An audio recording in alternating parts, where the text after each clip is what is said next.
Hello friends, welcome to my channel study for you. So guys, जैसा कि आज जो आपका एसएससी फेज़ 8 का जो है 9 नवंबर का प्रथम पाली का एग्ज़ाम हो गया है दोस्तों, जिसका जो है मैं आपको बिल्कुल 100% एक्यूरेट आंसर के साथ जो है इस वीडियो में बताऊंगा। और आपको ये भी बता दूं कि आज जो आपका पेपर का लेवल आया था वो ज़्यादा टफ भी नहीं आया था और ज़्यादा ईजी भी नहीं आया था। यानी आप बोल सकते हैं आज जो आपका पेपर का लेवल रहा था वो आपका मॉडरेट लेवल का रहा था। आप इजीली जो दोस्तों अच्छे क्वेश्चंस अटेम्प्ट करके आ सकते थे। तो देख लेते हैं कि किस प्रकार के जो आज आपके प्रथम पाली के एग्ज़ाम में जो क्वेश्चंस पूछे गए हैं। उससे पहले एक बात और दोस्तों कि जिन्होंने भी अगर चैनल को सब्सक्राइब नहीं किया है तो एसएससी से रिलेटेड पल पल के अपडेट के लिए जो है चैनल को सब्सक्राइब ज़रूर कर दीजिएगा। और बगल में ही आपको एक बेल आइकन यानी घंटे का निशान भी दिख रहा होगा, तो आप उसे भी जो ज़रूर प्रेस कर दीजिएगा। तो चलिए वीडियो को स्टार्ट करते हैं। आज का जो आपका पहला क्वेश्चन आया था दोस्तों कि अर्थशास्त्र का जो है नोबेल पुरस्कार 2019 में किसे दिया गया है। तो देखिए, अर्थशास्त्र के क्षेत्र में जो है नोबेल पुरस्कार 2019 में 3 व्यक्तियों को दिया गया है। पहले व्यक्ति जो थे वो माइकल क्रेमर को दिया गया था, दूसरे जो थे वो अभिजीत बनर्जी को दिया गया था और तीसरे जो थे वो स्टड डेफ्लो को दिया गया था। तो आपके ऑप्शन में जो था वो अभिजीत बनर्जी दिया हुआ था। तो अभिजीत बनर्जी जो आपका यहाँ पे करेक्ट आंसर हो जाएगा। बात कर ले दोस्तों, अभिजीत बनर्जी जो है ये भारतीय मूल के जो अमेरिकी अर्थशास्त्री हैं, तो ये भी आपको याद रखना है। नेक्स्ट क्वेश्चन आपका है तो दोस्तों कि पशुपालन जो है ये किस लिस्ट में आता है। तो देखिए, पशुपालन जो है ये आपका राज्य सूची के अंतर्गत आता है। तो राज्य सूची जो आपका यहाँ पे करेक्ट आंसर हो जाता। बात कर ले संघ सूची के बारे में दोस्तों, तो संघ सूची जो होता है वो अनुसूची 7 की सूची 1 को जो है संघ सूची कहा जाता है और सूची 2 को जो है राज्य सूची कहा जाता है और सूची 3 को जो है वो समवर्ती सूची कहा जाता है। तो ये भी आपको याद रखना है। नेक्स्ट आपका है तो दोस्तों कि a century is not enough, ये जो है किसकी आत्मकथा है। तो देखिए, ये जो सेंचुरी इज़ नॉट इनफ है ये सौरभ गांगुली की आत्मकथा है। तो सौरभ गांगुली जो आपका यहाँ पे करेक्ट आंसर हो जाएगा। इस बुक का जो प्रकाशन है ये 24 फरवरी 2018 में किया गया था। तो ये भी आपको याद रखना है। और प्लेइंग इट माई वे, यहाँ से भी जो आपके क्वेश्चंस पूछे जाते हैं। तो प्लेइंग इट माई वे जो आत्मकथा है ये सचिन तेंदुलकर की आत्मकथा है और इस पुस्तक को जो लिखे थे ये बोरिया मजूमदार और सचिन तेंदुलकर दोनों ने मिलकर इसे लिखा था। तो ये भी आपको याद रखना है। और बीवीएस लक्ष्मण की आत्मकथा अगर पूछी जाए कि ये जो 281 एंड बियॉन्ड ये जो किसकी आत्मकथा है, तो ये बीवीएस लक्ष्मण की आत्मकथा है। बात कर ले गेम चेंजर के बारे में, तो ये क्वेश्चन भी आपसे पूछा जाता है कि गेम चेंजर जो ये किसकी आत्मकथा है, तो ये शाहिद अफरीदी की आत्मकथा है। तो ये भी आपको याद रखना है। नेक्स्ट क्वेश्चन आपका था दोस्तों कि मूर्खों का सोना जो है ये किसे कहा जाता है।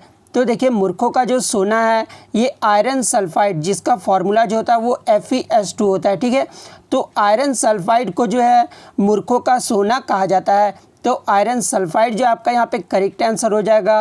और इसका एक और नाम है दोस्तों आयरन पायराइट, इसे जो आयरन पायराइट भी बोला जाता है। तो ये भी आपको याद रखना है। कभी कभी ऑप्शन में जो आयरन पायराइट भी दे देता है, तो ये आपको याद रखना है। नेक्स्ट क्वेश्चन आपका था दोस्तों कि आईसीसी ने जो है हाल ही में किसे पहली महिला मैच रेफरी बनाया है। तो देखिए, आईसीसी ने हाल ही में जो है पहली महिला जो मैच रेफरी बनी है ये आपका भारत की GS लक्ष्मी बनी है। तो GS लक्ष्मी जो आपका यहाँ पे करेक्ट आंसर हो जाएगा। बात कर ले दोस्तों कि क्रिकेट के इतिहास में ऐसा पहली बार हुआ है जब कोई महिला जो है मैच रेफरी बनी है। तो ये इंपॉर्टेंट क्वेश्चन इसलिए भी बन जाता है। तो GS लक्ष्मी जो आपका यहाँ पे करेक्ट आंसर हो जाता। नेक्स्ट क्वेश्चन आपका यहाँ पे आया था दोस्तों कि अलीवर्दी खान के बाद जो है बंगाल के नवाब कौन थे। तो देखिए, अलीवर्दी खान के बाद जो बंगाल के नवाब बने थे ये सिराजुद्दौला बने थे। तो सिराजुद्दौला जो आपका यहाँ पे करेक्ट आंसर हो जाएगा। बात कर ले अलीवर्दी का जो शासनकाल रहा था वो आपका 1740 से 1756 तक रहा था, ठीक है। यानी 1756 के बाद आपका जो है पूछा गया था। तो सिराजुद्दौला आपका यहाँ पे करेक्ट आंसर हो जाएगा। और इनका जो कार्यकाल रहा था वो मात्र 1 साल का ही रहा था। नेक्स्ट क्वेश्चन आपका था दोस्तों कि ज्ञानपीठ पुरस्कार की जो शुरुआत है ये कब हुई थी। तो देखिए ज्ञानपीठ पुरस्कार की जो शुरुआत है ये 1965 में किया गया था। तो 1965 में जो आपका यहाँ पे करेक्ट आंसर हो जाएगा। और सबसे पहले जो ज्ञानपीठ पुरस्कार पाने वाले व्यक्ति थे ये जी शंकरा कुरूप थे। इन्हें जो मलयालम भाषा के लिए ये ज्ञानपीठ पुरस्कार दिया गया था। तो ये आपको याद रखना है कि प्रथम जो है ज्ञानपीठ पुरस्कार पाने वाले व्यक्ति कौन थे, तो जी शंकरा कुरूप थे। ठीक है। और 2019 का ये आपको ये भी याद रखना, आगे के शिफ्ट में आपसे पूछा जाता है। तो 2019 का जो 55वां जो ज्ञानपीठ पुरस्कार दिया गया था ये अक्तिम अच्युत नंबूतरी को दिया गया था। और ये जो है मलयालम भाषा के लिए इन्हें दिया गया था। तो ये भी आपको याद रखना है। और 2018 का जो 54वां ज्ञानपीठ पुरस्कार है ये अमिताभ घोष को दिया गया था और इन्हें जो इंग्लिश भाषा के लिए भी दिया गया था। तो ये भी आपको याद रखना है। नेक्स्ट क्वेश्चन आपका यहाँ पर आया था दोस्तों कि विश्व प्रेस स्वतंत्रता सूचकांक 2019 में जो है भारत की रैंक पूछी गई थी। तो देखिए आपका जो करंट अफेयर्स आ रहा है वो आपका 2019 से आ रहा है। ठीक है। तो आप 2019 के जो है करंट अफेयर ज़रूर देख कर जाइएगा। तो विश्व प्रेस स्वतंत्रता सूचकांक 2019 में जो भारत की रैंक रही थी वो 140वां स्थान रहा था। टोटल 180 देशों में जो है भारत की रैंकिंग 140वां रहा था। तो 140 जो आपका यहाँ पे करेक्ट आंसर हो जाएगा। बात कर ले मानव विकास सूचकांक में जो भारत की रैंकिंग रही थी वो 129वें स्थान पर रहा था। टोटल 189 देशों में जो है भारत 129वें स्थान पर रहा था। तो ये भी आपको याद रखना है। नेक्स्ट क्वेश्चन आपका था दोस्तों कि मुगल वंश के जो संस्थापक कौन थे। तो देखिए मुगल वंश के जो संस्थापक थे ये बाबर थे। तो बाबर जो आपका यहाँ पे करेक्ट आंसर हो जाएगा। इनका जो कार्यकाल रहा था वो 1526 से 1530 तक रहा था। तो ये भी आपको याद रखना है। नेक्स्ट क्वेश्चन आपका था दोस्तों कि राष्ट्रपति जो है अपना त्यागपत्र किसे सौंपता है। तो देखिए ये जो है आपके हर एग्जाम में क्वेश्चन इस प्रकार के पूछे जाते हैं। तो इसके साथ में जो आपको एक्स्ट्रा फैक्ट भी बताने वाला हूँ। तो देखिए राष्ट्रपति जो अपना त्यागपत्र जो है ये उपराष्ट्रपति को सौंपते हैं। तो उपराष्ट्रपति जो आपका यहाँ पे करेक्ट आंसर हो जाएगा। अब इसके एक्स्ट्रा फैक्ट के बारे में देख लेते दोस्तों। यहाँ पे आपका पद दिया हुआ है, यहाँ पे शपथ और यहाँ पे त्यागपत्र दिया हुआ है। तो राष्ट्रपति को जो शपथ दिलाते हैं ये मुख्य न्यायाधीश, सुप्रीम कोर्ट के जो मुख्य न्यायाधीश होते हैं वो राष्ट्रपति को शपथ दिलाते हैं और त्यागपत्र जो है ये उपराष्ट्रपति को देते हैं। तो ये आपको याद रखना है। उपराष्ट्रपति को जो शपथ दिलाते हैं ये राष्ट्रपति के द्वारा दिया जाता है और उपराष्ट्रपति जो अपना शपथ ये त्यागपत्र देते हैं ये राष्ट्रपति को देते हैं। तो ये भी आपको याद रखना है। उसी तरह जो प्रधानमंत्री होते हैं उनको जो शपथ दिलाते हैं वो राष्ट्रपति दिलाते हैं और प्रधानमंत्री जो अपना त्यागपत्र है ये अपना राष्ट्रपति को देते हैं। बात कर ले मुख्य न्यायाधीश की, तो मुख्य न्यायाधीश को जो शपथ दिलाते हैं ये राष्ट्रपति के द्वारा दिलाया जाता है और ये जो मुख्य न्यायाधीश होते हैं ये अपना त्यागपत्र जो है ये राष्ट्रपति को देते हैं। बात कर ले लोक सभाध्यक्ष के, तो लोकसभा अध्यक्ष को शपथ कोई भी नहीं दिलाता है और ये जो अपना त्यागपत्र है ये अपना उपाध्यक्ष को देते हैं। तो ये भी आपको याद रखना है। और एक आपका मंत्रिपरिषद से भी पूछा जाता है। तो मंत्रिपरिषद को जो शपथ दिलाते हैं ये राष्ट्रपति दिलाते हैं और मंत्रिपरिषद जो अपना त्यागपत्र है ये अपना प्रधानमंत्री को सौंपते हैं। तो ये भी आपको याद रखना है। नेक्स्ट क्वेश्चन आपका है था दोस्तों कि राष्ट्रपति और उपराष्ट्रपति के चुनाव संबंधी विवाद जो है कौन सुलझाता है। तो देखिए राष्ट्रपति और उपराष्ट्रपति के चुनाव संबंधी जो विवाद होते हैं उसको जो है सुप्रीम कोर्ट सुलझाता है। ठीक है। तो सुप्रीम कोर्ट जो है आपका यहाँ पे करेक्ट आंसर हो जाता है। नेक्स्ट आपका है तो दोस्तों कि लोहित और दिव्यांग ये जो किसकी सहायक नदियां हैं। तो देखिए ये जो लोहित और दिव्यांग है ये ब्रह्मपुत्र नदियां की जो सहायक नदियां हैं। तो ब्रह्मपुत्र जो आपका यहाँ पे करेक्ट आंसर हो जाएगा। बात कर ले दिव्यांग नदी और लोहित नदी ये जो है भारत के असम और अरुणाचल प्रदेश राज्य में स्थित है। ठीक है। तो ये आपको याद रखना है। ये जो दिव्यांग नदी और लोहित नदी है ये भारत के असम और अरुणाचल प्रदेश राज्य में बहते हैं। तो ये फैक्ट आपको याद रखना है। नेक्स्ट क्वेश्चन आपका था दोस्तों कि बंगाल का जो प्रथम गवर्नर जनरल कौन था। तो देखिए यहाँ से कल भी आपके क्वेश्चंस पूछे गए थे इसलिए मैं जो है सारे फैक्ट आपको इस क्वेश्चंस के बता दूंगा। ठीक है। तो बंगाल का जो प्रथम गवर्नर जनरल थे ये वारेन हेस्टिंग्स थे। तो वारेन हेस्टिंग जो आपका यहाँ पे करेक्ट आंसर हो जाएगा। बात कर ले बंगाल का जो प्रथम गवर्नर कौन थे, तो ये रॉबर्ट क्लाइव थे, तो ये भी आपको याद रखना है। बंगाल का प्रथम गवर्नर जनरल अगर पूछा जाए तो फिर हेस्टिंग आपका जो है करेक्ट आंसर हो जाएगा।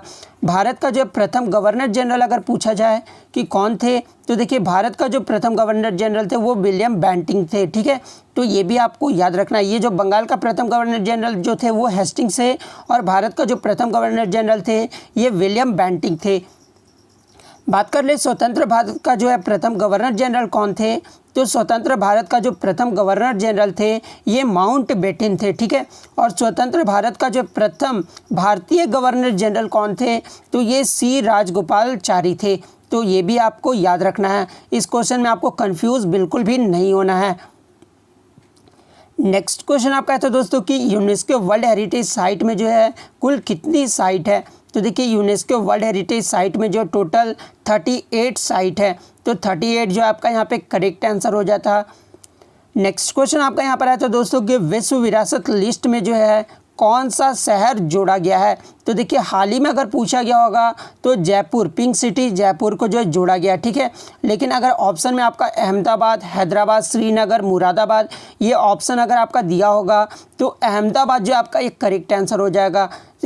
आपको बता दें कि अहमदाबाद जो है सूची में प्रवेश करने वाला जो है भारत का पहला शहर बना था, ठीक है। अहमदाबाद को जो 8 जुलाई 2017 को जो है विश्व विरासत शहर के रूप में जो है घोषित किया गया था और ये जो है भारत का पहला शहर बना था, तो अहमदाबाद जो आपका यहाँ पे करेक्ट आंसर हो जाएगा। और यदि अगर हाल ही में आपका पूछा गया होगा कि विरासत लिस्ट में जो है कौन सा शहर को जोड़ा गया है, तो ये पिंक सिटी जयपुर को जो है जोड़ा गया, तो ये भी आपको याद रखना है। नेक्स्ट क्वेश्चन आपका है था दोस्तों कि टीपू सुल्तान के बाद जो है मैसूर पर किस वंश ने शासन किया था, तो देखिए टीपू सुल्तान के बाद जो मैसूर पर वंश ने शासन किया था ये अडेयर राजवंश ने शासन किया था, तो ओडेयर राजवंश जो आपका यहाँ पे करेक्ट आंसर हो जाएगा। बात कर ले इनके कार्यकाल की दोस्तों, तो इनका जो शासन काल रहा था वो 1799 से 1947 तक रहा था। जब भारत आज़ाद हुआ था तब तक इनका जो है शासन काल रहा था। बात कर ले राजवंश की स्थापना जो है ओडेयर राजवंश की जो स्थापना ये किसने की थी, तो ये 1399 में जो है यदुराया वोडेयर ने की थी, ठीक है। तो इनका आपको जो है स्थापना भी याद रखना कि किसने किया था, तो यदुराया तोडेयार ने किया था। और कब किया था, तो 1399 ईस्वी में किया था, तो ये भी आपको याद रखना है। और टीपू सुल्तान की जो शासन विधि रही थी वो 1782 से 1799 तक रहा था, तो ये भी आपको याद रखना है। नेक्स्ट आपका था कि उच्चतम न्यायालय की स्थापना और गठन किस अनुच्छेद में वर्णित है, तो देखिए उच्चतम न्यायालय की जो स्थापना और गठन जो अनुच्छेद में वर्णित है ये अनुच्छेद 124 में इसका वर्णन किया गया है, तो अनुच्छेद 124 जो आपका यहाँ पे करेक्ट आंसर हो जाएगा। नेक्स्ट क्वेश्चन आपका यहाँ पर आया तो दोस्तों कि मड़ई त्यौहार जो ये किस प्रदेश का आदिवासी त्यौहार है, तो ये देखिए मड़ई जो त्यौहार है ये आपका छत्तीसगढ़ का एक त्यौहार है जो आदिवासियों का त्यौहार है, तो छत्तीसगढ़ जो आपका यहाँ पे करेक्ट आंसर हो जाता। नेक्स्ट क्वेश्चन आपका आया था दोस्तों कि सालाबाई की संधि किस किस के बीच और कब हुई थी, तो देखिए ये जो सालाबाई की संधि हुई थी ये 17 मई 1782 ईस्वी को हुआ था और किसके किसके बीच हुआ था, तो ये अंग्रेजों और मराठों के बीच लड़ा गया था, तो 1782 जो आपका यहाँ पे करेक्ट आंसर हो जाता। तो इतने क्वेश्चन जो है मुझे आज फर्स्ट शिफ्ट के मिले दोस्तों। यदि आप एग्ज़ाम देकर आए तो अपने जो क्वेश्चंस है वो आप कमेंट करके बता सकते हैं। तो अगर वीडियो अच्छी लगी हो तो वीडियो को जो है लाइक करना बिल्कुल भी मत भूलिएगा और अगर चैनल पर नए हैं तो चैनल को सब्सक्राइब करके जो है बेल आइकन को ज़रूर प्रेस कर दीजिएगा। तो मिलते हैं नेक्स्ट वीडियो में, तब तक thank you, all the best.